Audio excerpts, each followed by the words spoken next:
So people have been asking me for stock market predictions as a mind reader. I don't do that very often, but I do predict that Otis Elevator and Tyson Krupp will go up for about half the year.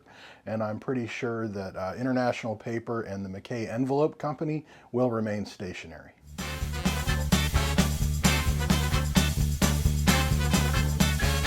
Hey everybody, it's Mike Duesberg from Magic Means Business. Last week we were spending a lot of time talking about crowds and why they're important to cocktail parties and networking events. And this week I want to give you 5 ways that you can make sure you get a crowd at your event. Unfortunately, I don't have time for that, so I'm only going to give you 3.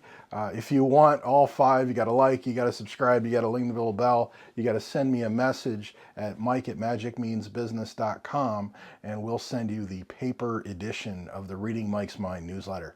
So, 5 ways to make sure you have a crowd at your event.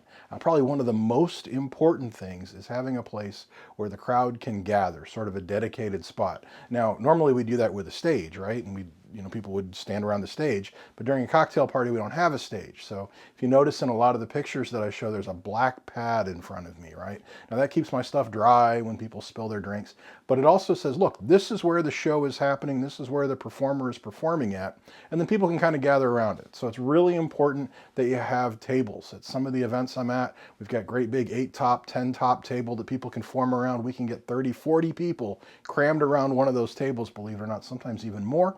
Or, right here in the office, I always have a great big high top table. This one's about 36 inches across.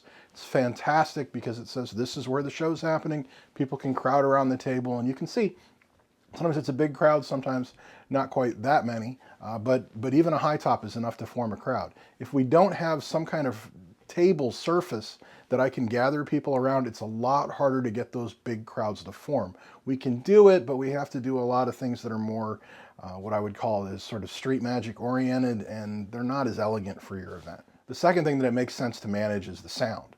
That means managing the echoes from people's voices inside of the room, as well as the music, whether that's a live band or a DJ. People can really only form into a crowd if they can still hear me when I'm talking 10, 12, 15 feet away. Now, I speak with a projected voice when I'm in that situation. I don't yell because that would be inelegant, but I speak loudly so people can hear me.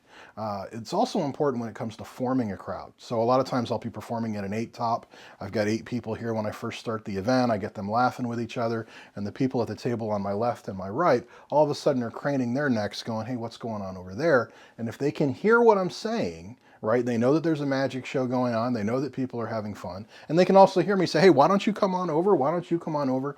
And suddenly we take a table of 8, we turn it into a group of 24, and now we really got something big going that we can turn into an even bigger crowd later. But if the people at the other tables can't hear what I'm doing because they're too far away, because the sound is too loud, there's no way to make that grow, and it really does keep down your results. You don't get the experience that you're trying to create because it's very easy for people to isolate at their table because they can't hear what's happening at the tables near them. And I'm glad you stuck around for the third thing because I think this is most interesting. It's creating a sense of anticipation. A lot of times before an event, my clients will send out a little video that I create that talks a little bit about who I am and shows them what the magic looks like and creates some anticipation so people are kind of excited. It's absolutely amazing. I was at the Medina Country Club, I think 3 years ago. I was entertaining, and all of a sudden people stood up, walked over, and I had about 70 guys on the front porch of the country club laughing and screaming and participating in the magic. And because they had all said, yeah, we saw the video, we knew this would be great, we wanted to see them perform. And so now it was real easy for them to know that, one, I was there in a professional capacity. Second, I'm really good at what I do and I'm a little on the famous side. And 3, it would be worth watching, and it's okay to jump in and walk across the room to be part of it. These anticipation videos have been solid gold, and if you're working on an event and you can distribute them, I highly recommend it. I told you that there were 2 other secrets.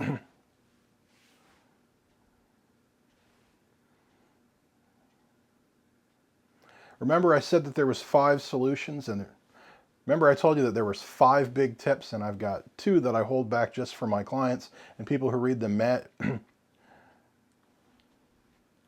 I told you that there were 5 great tips, and I only gave you 3. There's 2 that are in the Reading Mike's Mind newsletter. And to get it, all you got to do is give me a call at 561-596-3877 or send us a message through magicmeansbusiness.com/contact. Tell us a little bit about the events you've done in the past. what worked, what didn't work, what you'd like to accomplish at this particular event, and how you'll know it's a success. Based on what you tell me, I can tell you what other people have done in your particular situation and the kind of results they've got. You know, those last two hints, those are the real secret sauce, a lot of powerful stuff. So I look forward to sharing them with you. In the meantime, don't forget to hit the subscribe button. Don't forget to ring the bell. Don't forget to do whatever it is you do on your platform to make sure that you hear what I talk about next week, because I think next week will probably be one of the most interesting one of these videos we've done yet.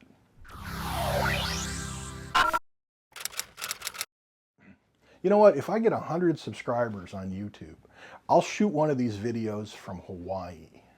I'm willing to make that sacrifice.